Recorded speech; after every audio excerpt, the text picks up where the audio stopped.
Hola, muy buenas noches amigos. Estamos en tiempo de entrevista, estamos en tiempo de la espada y la pluma y hoy tenemos a un invitado muy especial por varios motivos. Primero porque es paisano o medio paisano, porque mi familia es de la misma zona que él, de la provincia de Ciudad Real.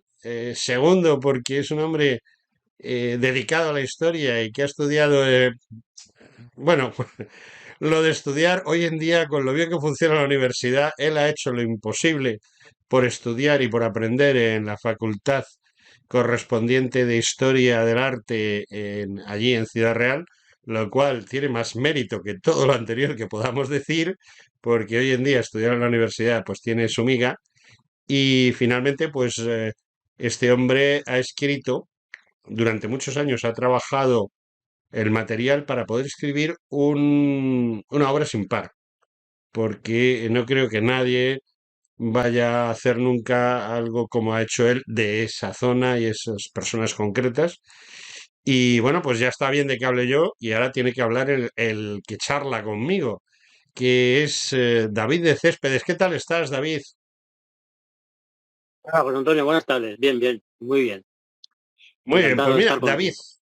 estoy encantado de que estés aquí conmigo. Tengo aquí un libro que la carátula la hemos puesto al principio del vídeo y que se ve allí detrás de ti en la Sí, imagen, y que es un libro que lo que se lee de entrada es División Azul. Y la gente dirá, oh, un libro de guerra. Sí, pero no. ¿Qué has pretendido cuando tú te pusiste manos a la obra a rellenar las casi 1000 páginas que tiene tu libro? que casualmente coincide con los casi 1000 divisionarios manchegos que he Ujú, encontrado. Pues yo sabía que estaban allí, que había que buscarlos y había que catalogarlos, censarlos y contar sus vivencias y lo poco o mucho que he encontrado de cada uno. La idea ha sido rescatarlos del olvido, ni más ni menos. No ujú, dejarlos en el dulce olvido que pretenden algunos, tanto familias como no familias. Entonces empecé a ver qué había publicado en general a nivel nacional de la División Azul. Por suerte, cada vez hay más títulos. ujú. Y el siguiente era ver a nivel local, nivel provincial, qué había publicado. Creo que la acotación de a nivel provincial es muy importante porque es inabarcable un estudio global y completo de la División Azul. Hablamos nominalmente. Y siendo de Ciudad Real como soy, creo que la oportunidad era muy buena para ver que, primero, no había nada, absolutamente nada publicado de la División Azul de Ciudad Real. Lo poquito que hay mantiene esos tópicos tan conocidos, tan archiconocidos por todos sobre la División Azul. Entonces habría que, digamos, escribirlo a fondo sin intentar caer en esos tópicos. Es lo que he pretendido, sacarlos del olvido. Ujú.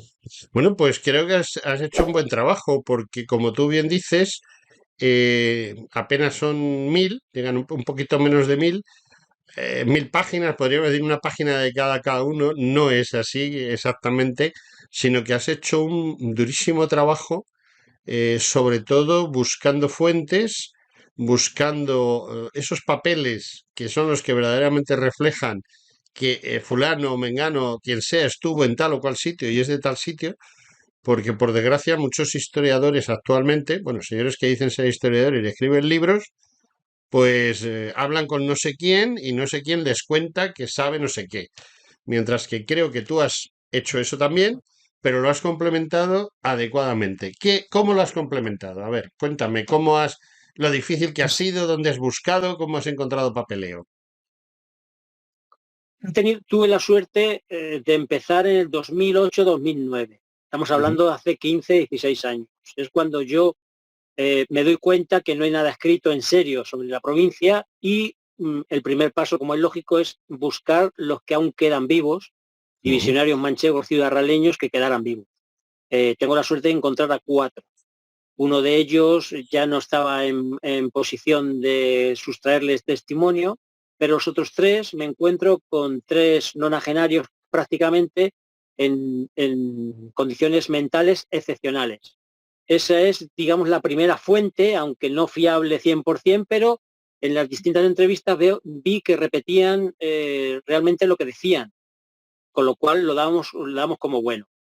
Siguiente punto eran las familias. Familia de visionarios, que en tantos años de investigación, Ciudad Real sigue siendo un sitio medianamente cómodo para investigar, especialmente poblaciones donde había divisionarios muy conocidos. Las familias, en estos años he contactado con cientos de familias. Ujú. En general hablo, todos han aportado lo poquito o mucho que han tenido. Una minoría ha rechazado participar en el estudio. Y la tercera fuente ha sido la base documental que se encuentra en el Archivo General Militar de Ávila. Eso es impepinable hacerlo.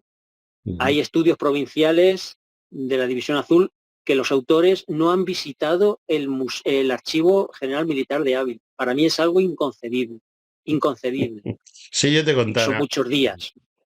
Sí, sí, sí, pues me he dado cuenta. ¿Te has dado cuenta, no? Claro, me he dado cuenta que coges un libro de una provincia, empiezas a leerlo y dices, es que no aporta ni una referencia al Archivo General Ujú. Militar de Ávila. No, no Claro. porque no exista, sino porque no ha ido allí. Entonces es una fuente indiscutible, indiscutible. Quien empezara hoy a hacer un estudio ya no cuenta con los últimos testimonios de los Ujú. poquitos divisionarios que puedan quedar. Ciudad Real ya no queda ninguno. Y las familias, la tercera generación que prácticamente está ahora, no es que rechace, pero que no tiene documentación, no tiene ningún testimonio y a pasar de una a otra se va perdiendo la esencia. Con lo cual es de obligado cumplimiento visitar donde estén las fuentes documentales, que en este caso el 90% lo encontramos en el Archivo General Militar de Ávila. ¿Te han dado facilidades? ¿Había material bueno, de buena calidad? ¿O ha habido problemas? Eh, Porque en general me dicen que es estupendo. Yo lo conozco personalmente, pero claro, yo no soy quien para juzgar. ¿Tú qué tal lo has vivido, Ávila?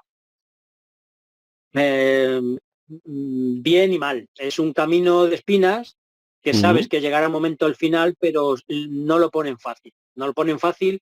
Primero, no hay un listado nominal de todos los divisionarios. Tienes que buscarlo de las más diversas fuentes, desde Ujú. prensa, testimonios, diarios, Sí. libros escritos. Entonces tú llegas a Ávila y dices, quiero los de Ciudad Real. Se ríen de ti.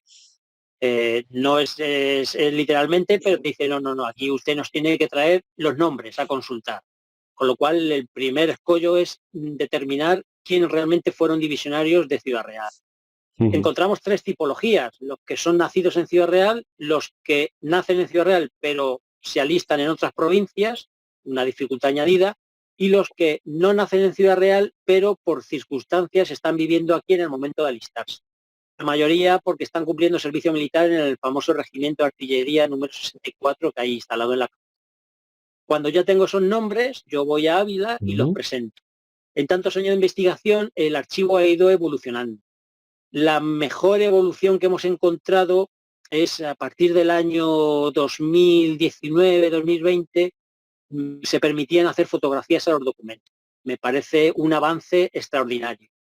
En principio, para evitar el manoseo y que se pueda perder algún documento, arrugar y demás, dejaban hacer fotos. Con lo cual yo he avanzado una barbaridad en muy pocos años. La contrapartida, que solo te dejan consultar 20 cajas al día. 20 cajas al día son 20 nombres prácticamente. En un listado de 1000 te puedes imaginar los días que yo he ido a Ávila a consultarlo. Es una Sí. norma que tiene ahí establecida que yo no puedo luchar contra eso. Entonces hay momentos que terminabas temprano y decías, bueno, la caja 21. A ver, yo he tenido suerte que ahí había personal que ya iba conociendo, había un paisano que es el que subía las cajas y bueno, pues no solo puedo tener palabras buenas para ellos. Me han ayudado muchísimo, muchísimo. Y luego el jefe de la sala de investigadores en 3 ocasiones ha revisado el listado porque había muchos divisionarios que no aparecían. La burocracia de entonces traducía los apellidos a conveniencia. Entonces, Ujú. Ureña lo ponían como Urena, con H, Montoya aparece de diversas formas, Ujú. apellidos compuestos, que Ciudad Real es una provincia predominante en apellidos compuestos, lo resumían en un apellido, o sea, la combinatoria que podemos encontrar allí es múltiple. Y gracias a la sala de investigadores, al personal que tengo allí, que hay allí, me revisaron a conciencia el listado y me he dejado muy poquitos sin consultar, muy poquitos. Hay que armarse de paciencia, llegas a Ávila con tu cuaderno, con tu cámara de fotos y hay que armarse de paciencia en consultar expedientes. Con el tiempo vas aprendiendo a consultar. porque además se van archivando de menos a más. Entonces las últimas notificaciones aparecen al principio y lo que había que hacer es darle la vuelta. Me he encontrado cartas de madres solicitando información, de agradecer esa información. Me he encontrado testimonios, a un testimonio de puño y letra. Alguien guardó esa carta, esa nota manuscrita y se agradece una barbaridad. En otros casos apenas una tarjeta con la fecha de participación y la fecha de repatriación, nada más. De ese divisionario aparece muy poquito en el libro. Me he encontrado planos, croquis de dónde fallecían y dando las coordenadas incluso del enterramiento del voluntario. Hasta 4 chapas personales que llevaban los divisionarios, que sabes que se cortaban por la mitad, una con el cadáver y otra con la familia, pues estaban allí archivadas. Nunca nadie había consultado esos expedientes. Me he encontrado de todo, de los casi 900 y pico expedientes que he podido consultar. Y como digo, es una fuente necesaria. ¿Quién tiene más documentación? Pues especialmente los fallecidos, los indeseables, así calificados entonces, los desertores, los que generan problemas, esos tienen muchísima documentación. Perdón. Y del resto, pues muy poquito. Su unidad, que no es poco, su compañía, si acaso, su batería, si era artillero, compañía, si era infante, y poquito más. A veces es un poco decepcionante llegar a un nombre conocido y ver que su expediente militar hay prácticamente nada. Pero bueno, entre los muchos y entre los pocos se ha conseguido darle forma a la historia. Es que yo sí conozco el Archivo de Ávila. La verdad es que yo no he ido nunca a investigar allí. He ido a otras cosas, pero me dio la ligera impresión de que uno de los grandes problemas que tienen es la falta de recursos económicos. Bueno, eso es normal, ¿no? A las alturas de las que estamos no está informatizado, cosa que sí sucede con archivos civiles, con archivos del Estado y tal, que los están informatizando. Hay archivos que, por ejemplo, el archivo fotográfico de Cuatro Vientos, pues el Corte Inglés en su momento puso dinero encima de la mesa y ahora se puede utilizar, porque antes era inviable. O sea, le pasaba lo que tú me comentas en Ávila, ¿no? Entonces, quizá el problema de los archivos españoles es que a nadie le importa un pimiento los archivos, todo el mundo habla de memoria histórica, todo el mundo habla de qué pasó o dejó de pasar, pero poner un duro para aclarar las situaciones y conocer las cosas, de eso nada. O sea, el dinero está para gambas, no está para que conozcamos nuestra verdadera historia. Yo he visto tu libro, es un libro exhaustivo, y hay cosas muy interesantes en él. Los agradecimientos son muy interesantes y la introducción que haces en eh, los primeros momentos, hablas del 24 de junio, hablas de la siega, hablas de la trilla, hablas de que es un momento crucial para los labradores y que es el momento en que los alemanes asaltan la Wehrmacht y la Luftwaffe, pues asaltan la Rusia soviética o la Unión Soviética, como lo prefieras llamar. Y es curioso porque muchos hombres que tenían que haberse quedado en su pueblo solucionando ese tema, pues se ofrecen voluntarios porque yo no sé tú si has encontrado algo contrario, pero yo entiendo que cuando hablas de los que fueron a Rusia con la División Azul, en su inmensa mayoría son voluntarios y queda claro que lo son.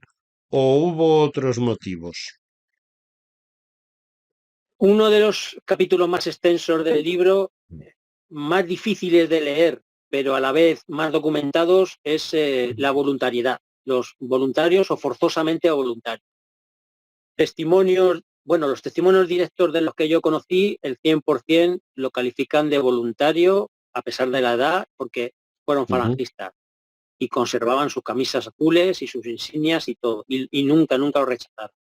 La mayoría de las familias no han querido a lo mejor mojarse, pero sí han sostenido un carácter voluntario del manchego. Hay 26 casos un poco más difíciles de catalogar la voluntariedad. Estamos hablando de un porcentaje cercano al 70% de los 967 divisionarios que militan en Falange o organizaciones afines. Eso yo creo que la voluntariedad es básicamente es indiscutible. Hay un 30% que no milita en Falange, pero no tiene antecedentes que no sean acordes con la recluta. ¿Por qué? Pues tienen un comportamiento ejemplar, tienen una conducta intachable, son escautivos, son evadidos del ejército republicano popular de la República para el nacional, en fin, unas tipologías que hay que estudiar uno a uno. Hay casos donde aparecen alistados afiliados a la CNT, a la UGT y a las Juventudes Socialistas Unificadas. El historiador que no profundice los puede calificar de forzosos. Ah, claro, es que militaban en tal y... No, no, no, no. Es que ellos mismos declaran que para poder trabajar en guerra civil en Ciudad Real, provincia de Retaguardia, y antes de guerra civil, era necesario estar afiliados a esas organizaciones. Si no, no les daban trabajo. Estamos hablando de que hay casi 40 mineros participantes en la División Azul de Ciudad Real y aparecen afiliados a la UGT y a la CNT. Es muy fácil asociar esa afiliación a un carácter forzoso en la recluta, cuando no es así, cuando hay mineros que militan en Falange Española tradicionalista. Es estudiar caso por caso para poder sostener una afirmación rotunda de la falta de voluntariedad o todo lo contrario, caso por caso. Esos 26 casos los he detallado todo lo posible. En la mayoría se llega a la conclusión que si no es un carácter eminentemente 100% voluntario, tampoco es un carácter forzado. Van por distintas razones. Es un capítulo muy extenso, pero yo creo que ha sido, en mi opinión, el que ha podido desmitificar aquellos tópicos que me he encontrado incluso en algunas familias, que luego, investigando un poco en interesado, resulta que el familiar estaba afiliado a UGT. No solo eso, sino que era jefe de milicias de Falange, que tenía cargos en Acción Social, en el movimiento, etcétera. Hay familias que no le ha gustado saberlo o que no han querido corroborarlo, pero el carácter voluntario, en mi opinión, de los ciudadraleños es más que prominente. Yo hay una cosa que me llama poderosamente la atención y es España tiene 50 provincias, más luego Ceuta, Melilla, etcétera. En aquella época todavía el Marruecos español, la Guinea española, etcétera. O sea que podría salir gente de muchos sitios. Estamos hablando que de 50 provincias más todos esos territorios que tampoco son pequeños, pues nos encontramos que de Ciudad Real hay, redondeando, 1000 personas acuden a la llamada, seguramente acudieron muchas más, pero casi 1000 van a Rusia al final. Teniendo en cuenta el número de personas que estuvo en la División Azul, el número de voluntarios que acudieron a la División Azul y sirvieron en ella en los diferentes relevos que hubo, la proporción respecto a otras provincias, teniendo en cuenta que Ciudad Real tampoco es una provincia que tenga una población, una gran población, digamos que está muy por encima de la media en cuanto a número de voluntarios, ¿no? La razón principal, sobre todo en el alistamiento de julio del 41, José Antonio, es ni más ni menos la brutal y feroz represión frente populista que somete el Frente Popular y los comités Ujú, de defensa a la población en Ciudad Real, ni más ni menos. ujú, De hecho, he cotejado las listas de uno de los que mayores han estudiado la represión frente populista, que es Fernando del Rey, profesor de la Complutense, y ujú, el alistamiento. Es una progresión prácticamente matemática. En aquellas poblaciones donde mayor represión hubo, Valdepeñas, Almagro, Puerto Llano, hay un alistamiento ujú. masivo, y corresponde, excepto 2 o 3 poblaciones, el resto corresponde. ¿Qué significa eso? Que estamos hablando de un alistamiento en julio del 41, donde los banderines de enganche en apenas horas se quedan sin plaza y gente que queda en modo espera, alistados, pero inscritos, pero no alistados para ir a la División Azul. Porque Ciudad Real se caracteriza por el periodo de guerra civil en que no hay batallas importantes, no hay enfrentamientos entre los dos ejércitos, pero sí hay una feroz represión frente populista. De hecho, muchos divisionarios tienen eso, Ujú, tipificado esa represión. Un hermano, un abuelo, varios hermanos, varios abuelos, un padre, son vilmente asesinados o maltratados o torturados, y los hijos, estamos hablando de voluntarios de 17, 18, 19 años, corren a alistarse porque consideran que deben ir a la lucha contra el comunismo, ni más ni menos. Alistamientos posteriores del 42-43 podemos encontrar otro tipo de tipologías, podemos encontrar los que ellos llaman por aventura. También hay que estudiar caso por caso. Por razones económicas, yo no lo dudo, también los hay algunos que con el doble sueldo puede ser que escaparan de aquí de la miseria. Pero en el primer alistamiento y sucesivos, en su mayoría, yo considero que son plenamente voluntarios. Me estás hablando de que hay variaciones. Nos encontramos con una división azul inicial, ese primer envío de hombres que además creen que van a llegar al momento maravilloso de tomar Moscú y todo este tipo de cosas, y luego se dan cuenta primero que no les dan tanques, camiones, sino que van andando, se convierten en un verdadero, una verdadera unidad de infantería y que acaban en San Petersburgo frente a Leningrado y no hacia Moscú, donde ellos pensaban que les iban a mandar. Y toda esta serie de gente, voluntarios, sonrientes, van a la lucha. Luego hay un segundo relevo en el cual, como tú bien dices, quizá hay la aventura, quizá también los que no pudieron en el primero, pero luego hay más relevos que ya no van exactamente a la División Azul. Nos encontramos con que, bueno, la situación política en los años 40, a mitad de la Segunda Guerra Mundial, va cambiando y Franco decide levantar el pie del acelerador, ¿no? Y entonces la División Azul desaparece, se convierte en Legión Azul, incluso la Legión Azul desaparece, pero sigue habiendo voluntarios que van allí a lo mejor a alistarse a unidades de las SS o al tema de esta especie de empresa militar que hacía construcciones, etcétera. Va variando mucho cuando según va terminando, porque tú me has dicho que varía de la primera al primer relevo, del inicial al primer relevo.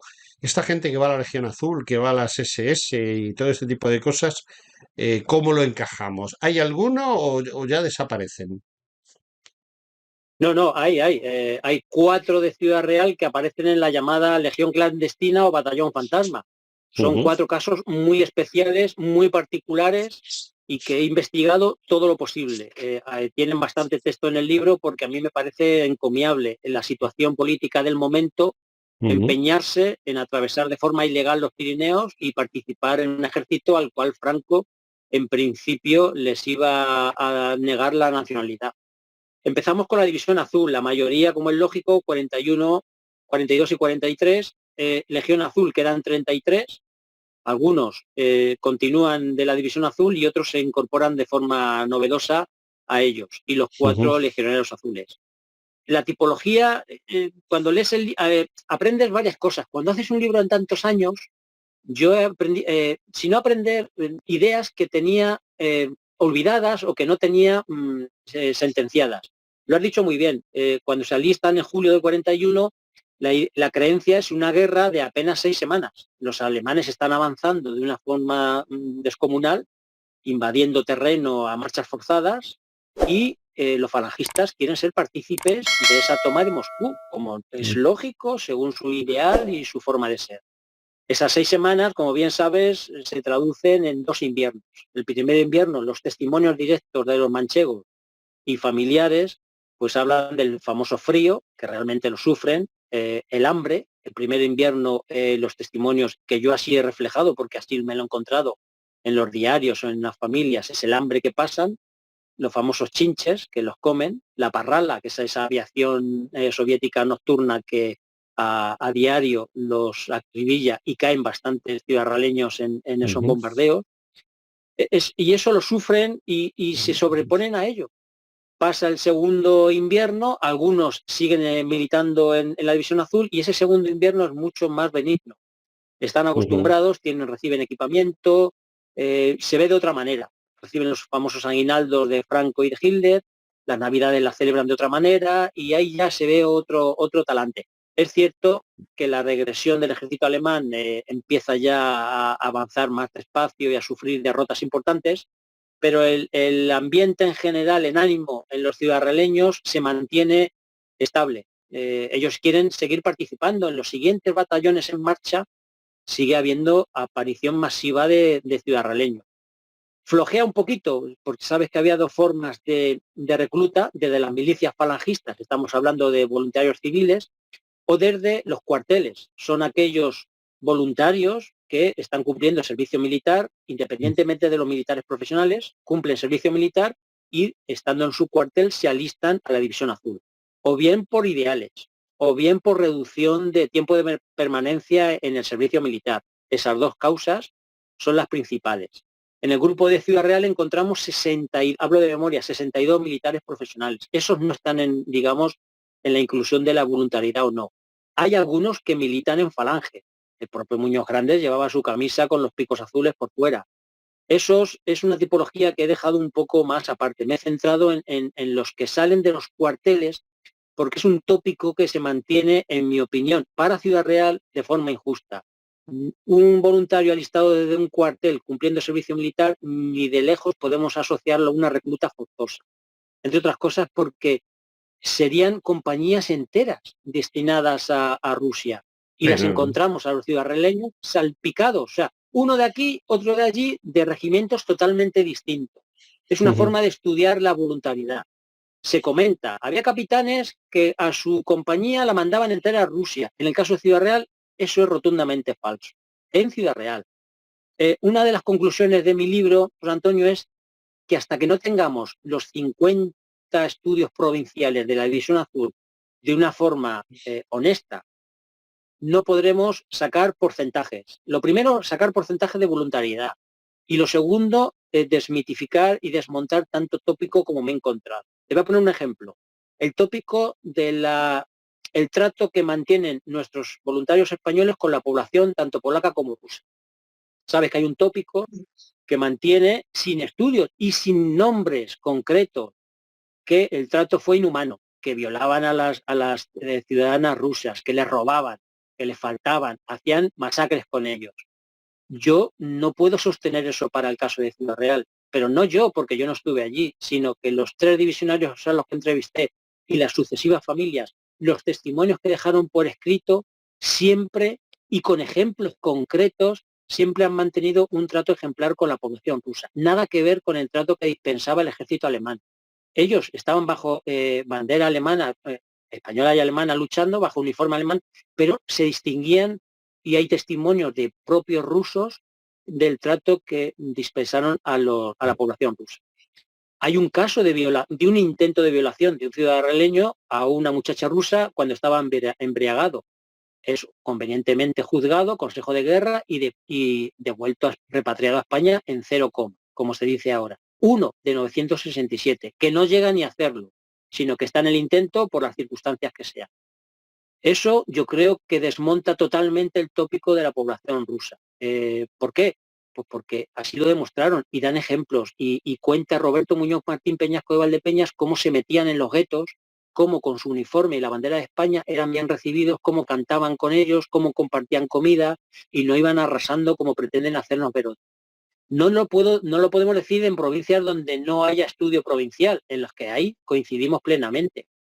Por eso, en mis reservas es el resto de España, pero en el caso concreto de Ciudad Real, contando años de investigación, el trato con la población rusa, descontando puntualísimos ejemplos que no son adecuados, es más que correcto.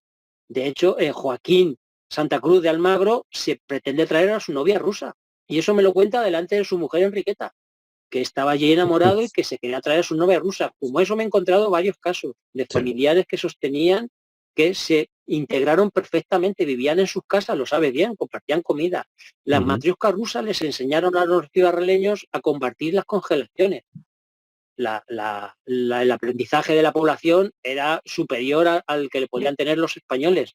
Entonces, eso demuestra, son detalles que demuestran que el trato, en el caso concreto de la población rusa y polaca, fue más que ejemplar.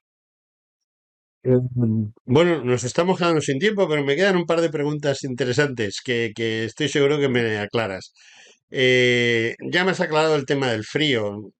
Yo sé que los 20, 30 grados bajo cero allí eran fáciles. Yo los he soportado en Kirguistán y lo de los 20 grados bajo cero se soporta con facilidad. Una vez que llevas un tiempo, pues ya ni te llama la atención. Es esto habitual, ¿no?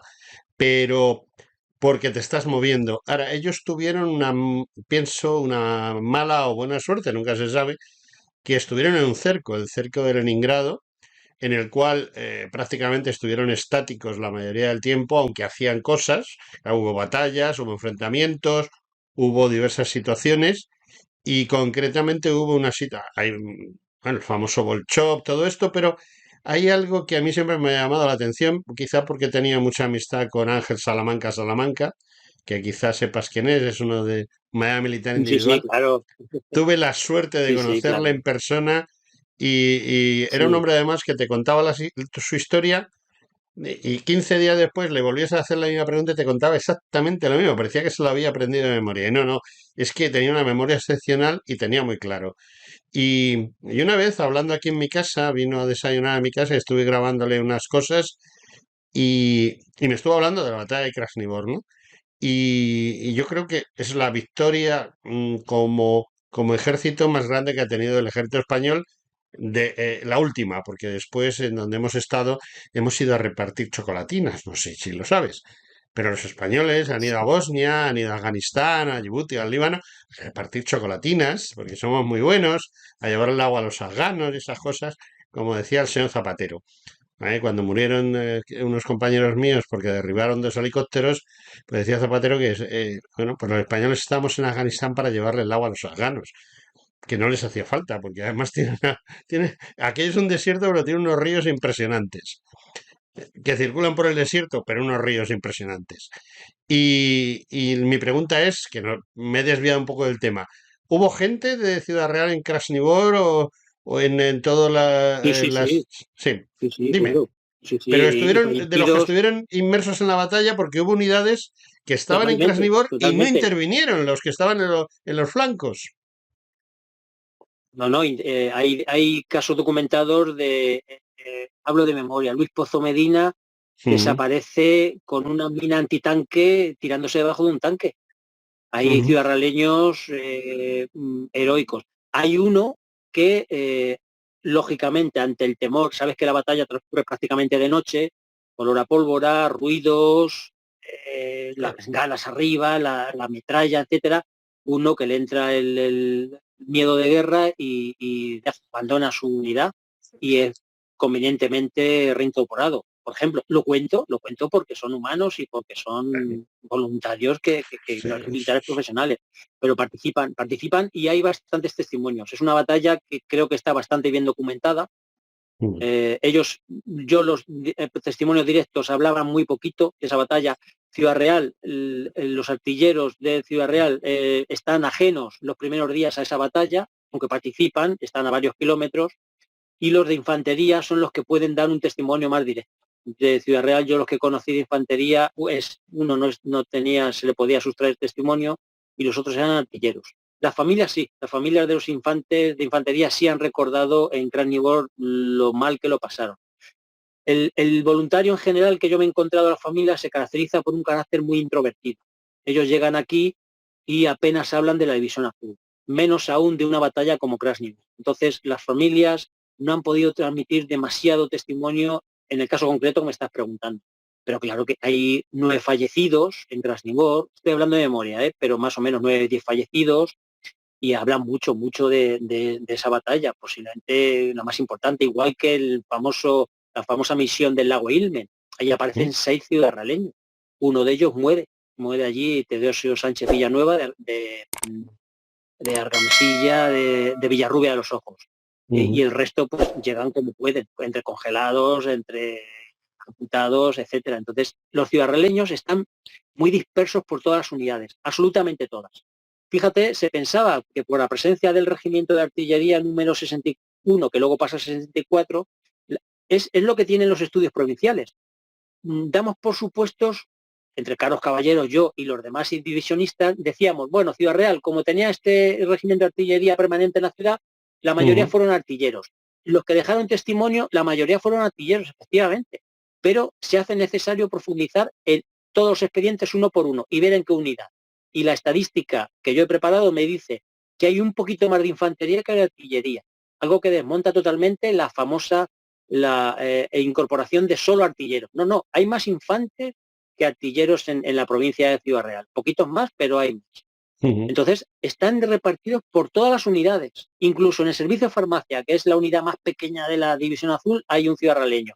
En la Guardia Civil, la Gendarmería famosa, y la Policía Militar, hay un ciudadraleño también. En el Batallón de Reserva Móvil, en los Zapadores, todas las unidades están repartidos los divisionarios, porque la incorporación es durante todos los batallones en marcha, los 27 batallones en marcha que hay, en todas aparecen ciudadanos que van colocados en distintas unidades. Con lo cual, Krasnivor, en Posad, en todas las batallas y participaciones, hechos importantes, aparecen ciudadraleños.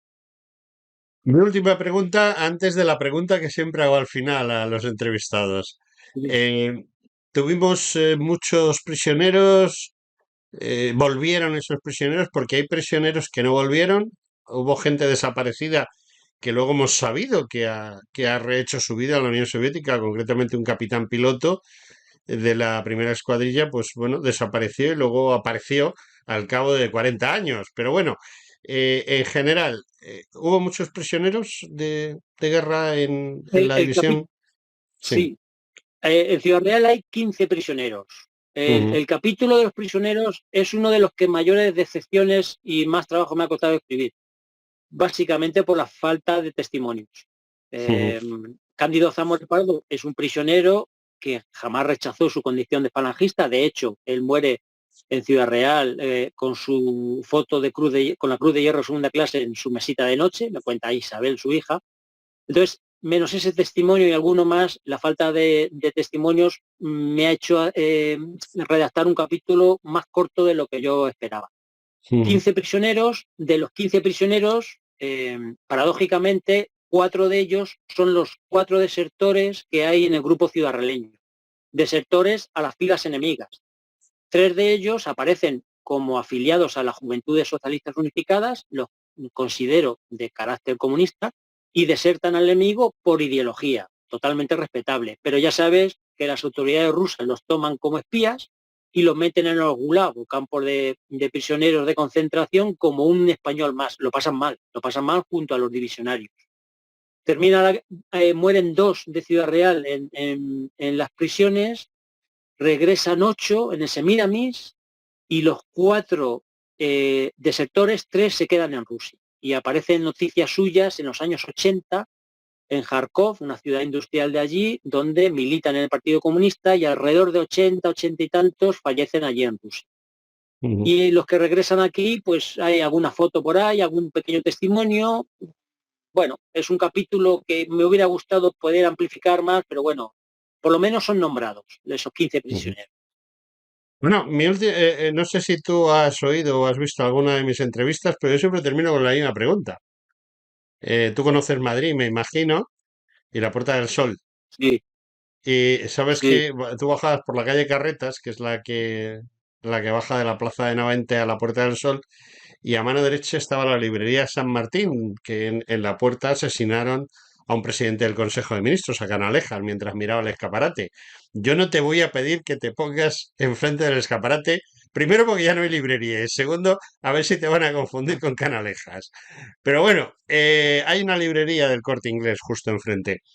Eh, Tú vas por la calle, ves una librería, te pones a mirar el escaparate, por ejemplo, a la de San Martín, aunque ya no exista, si existiese, y entonces ves en el escaparate el libro este que yo tengo en mi mano. Y mi pregunta es, ¿por qué entras en la librería y compras el libro? Básicamente porque soy de Ciudad Real, Ujú, tengo familia de Ciudad Real o conozco Ciudad Real. Vamos a decir que un 90% va dirigido a las familias y simpatizantes de la provincia, y el 10% restante va dirigido a estudiosos de la División Azul de forma general. ujú, Ciudad Real es una provincia que se caracteriza por una gran emigración, o sea, gente que está en Barcelona, Madrid, Valencia. Me he encontrado familias divisionales en Valencia, en Alicante, Andalucía. Entonces, estamos extendidos prácticamente por toda la península, incluso por las islas. A esos va dirigido. De hecho, al editor yo insistí mucho en el título. División Azul, de acuerdo, pero pon Ciudad Real y provincia. ¿Por qué? Porque son los que van a consultar, van a ver, van a querer tener el libro, independientemente de que tengan familia o no. Ciudad Real, como te he dicho antes, es una ciudad pequeña, la capital, y los pueblos son todos conocidos. Van a querer consultar, van a refrescar la memoria con nombres conocidos, que en muchos casos no sabían que eran divisionarios. Ah, fulano de tal fue divisionario, sí. Tampoco hacían una apología de esa condición. Entonces, principalmente va dirigido a ciudadraleños que viven fuera o que viven en lo que es la provincia. Tengo una idea, ir a visitar al presidente de la Diputación, es del Partido Popular, ya sabes que, bueno, es del Partido Popular. Mi idea es que este libro llegue a las poblaciones pequeñas, que la Diputación lo compre y en las bibliotecas de poblaciones pequeñas pueda la gente, la ciudadanía consultar el libro. Es necesario porque hay pueblos donde apenas aportan 2 voluntarios, 3, 4. Hay una librerías, no hay forma de encontrarlos, no hay un acceso fácil a Internet para pedirlo. Entonces, me gustaría mucho que estuviera repartido por toda la provincia por bibliotecas municipales para que la gente consultara y viera y aprendiera qué fue de su familiar o de su conocido, qué es la División Azul, qué significa ser un zapador, ser un infante, en fin, es la idea que yo he querido plasmar en el libro. David, nos hemos quedado sin tiempo y sin preguntas. Bueno, preguntas tengo miles, pero no tenemos tiempo. Sí. Una cosa, fuera de guión, ¿estás trabajando, preparando alguna cosa para el día de mañana publicar o te vas a dar un respiro? Juan Negreira, el divisionista de Baleares, un gran Ujú. divisionista que lleva ya, yo no sé, 20 y tantos libros, me dijo: David, vas a terminar este y enseguida vas a empezar a maquinar otro. No le di la razón en su día, ahora se la doy. Pues estoy pensando, sabes que ha salido un libro bastante bueno de Miguel Platón sobre la represión franquista. Los Efectivamente. casos, los casos Sí, que califican como asesinatos y resulta que en su mayoría son por delitos de sangre. sí. Entonces, posiblemente le meta mano a la provincia de Ciudad Real en ese tema. Posiblemente. No lo sé, Juan Antonio. Es un tema difícil. No sé si es editable ese libro, Sí, pero ¿por qué no? me da coraje una noticia de hace poquito que han exhumado 15 cadáveres en Manzanares y su alcalde, con el Foro de Memoria Histórica presente, se permite el lujo de decir: aquí fueron asesinados en la dictadura franquista 300 manzanareños. Vamos a ver por qué, según él, primero, la calificación de Muchos. asesinato vamos a considerar que es demasiado gratuita. Y Y muchos segundo, son. pues no, vamos a ver caso por caso. Porque Ujú. a ver, delitos de sangre. Si comete delitos de sangre, había un consejo de guerra. Consejo de guerra era arbitrario, estamos de acuerdo, pero luego había 3 auditores judiciales que estudiaban caso por caso y si no había pruebas suficientes, ese hombre no era fusilado. En principio lo que dice Miguel Platón, ¿eh? Entonces, posiblemente coja el listado de los de Ciudad Real y vaya viendo a ver qué tal, dónde está su documentación y si aparece. Y si aparece. Ujú. Y si son fusilados de forma arbitraria, de forma caprichosa, se menciona también. Pues Sí, Antonio, no tengo sí, ningún sí. inconveniente. Bueno, pues tienes, ¿Sabes? ahí No, tiene, ninguno. en vez de ir a Ávila, vas a tener que venir a Madrid, en el Paseo de Moret, donde está el Servicio Histórico, bueno, ahora Instituto de Historia y Cultura Militar, en uno de los pabellones que hay al lado del Instituto de Historia y Cultura Militar, están, Sí, yo creo que el archivo más importante donde vas a encontrar referencia de todo eso que me estás diciendo. David, siento decirte que se nos bueno, acaba el tiempo. Estoy encantado de haber estado contigo me he hecho corto. y Vale, repetiremos. ¿De acuerdo? eso espero. Espero que el libro sea de tu agrado y que no se te haga Lo es. farragoso leerlo porque son muchas páginas. Pero bueno, Para mí poco es a un libro de poco consulta más que vamos de viendo. leerlo. Es un libro de consulta, para mí. Cierto, Para el cierto. público no lo sé, pero para mí es un libro de consulta, un muy buen libro de consulta. No un libro, un muy buen libro, porque los datos que das son alucinantes, o sea, esto hay que trabajárselo. David Céspedes, muchísimas Vale. gracias por haber estado ahí. Gracias a ti. Hasta la siguiente, que espero sea pronto. Sí, un abrazo, amigo.